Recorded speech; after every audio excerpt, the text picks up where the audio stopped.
आस्थाकाइंड syrup जानते हैं किस तरह की खांसी में काम करता है। ये सिरप मैनकाइंड का होता है और ये मेरे पास 60 ml का पैकिंग है। अभी इसकी कीमत है 64 रुपये।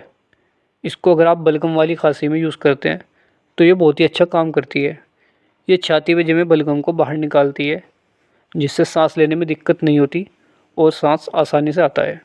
बात करें इसकी डोज की तो 6 साल से बड़े बच्चे को इसका आधा आधा चम्मच सुबह शाम और बड़े आदमियों के लिए 10-10 ml सुबह शाम दे सकते हैं।